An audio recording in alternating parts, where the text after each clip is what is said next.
Hi friends, welcome to Sai this kitchens. ఈరోజు మనం తయారు చేయబోయే రెసిపీ గోరుచిక్కుడు టమాటా కర్రీ. ముందుగా స్టవ్ మీద ప్యాన్ పెట్టి అందులో ఆయిల్ వేసుకోవాలి. ఆయిల్ హీట్ అయిన తర్వాత జీలకర్ర ఆవాలు, ఉల్లిపాయ ముక్కలు, పచ్చిమిర్చి ముక్కలు, కరివేపాకు వేసుకోవాలి. ఇలా వేసుకున్న తర్వాత స్టవ్ సిమ్లో పెట్టి మెల్లిగా కలుపుకుంటూ ఉండాలి. ఇలా ఒక 1 మినిట్ కలిపిన తర్వాత పసుపు వేసి ఇంకోసారి కలుపుకోవాలి.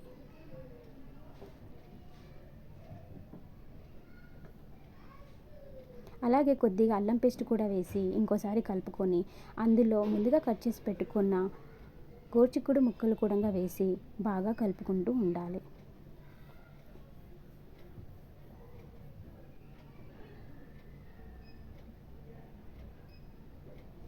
ఇలా బాగా కలిపిన తర్వాత అందులో తగినంత ఉప్పు వేసి ఇంకోసారి కలుపుకోవాలి. ఆ తర్వాత 1 నిమిషం మగ్గించాలి. ఇలా బాగా మగ్గిన తర్వాత అందులో ముందుగా కట్ చేసి పెట్టుకున్న టమాటా ముక్కలు కూడా వేసి ఇంకోసారి బాగా కలుపుకోవాలి.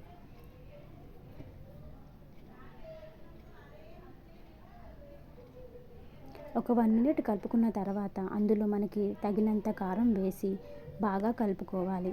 ఆ తర్వాత గ్రేవీకి సరిపడినంత వాటర్ వేసి ఉడికించుకోవాలి. ఇలా ఆయిల్ పైకి తేలింది అంటే బాగా ఉడికినట్టే. అంతే, కొత్తిమీర అందులో వేసేసుకోవాలి. అంతే అండి, వేడి వేడి గోరుచిక్కుడు tomato curry ready. Do and like and share, subscribe.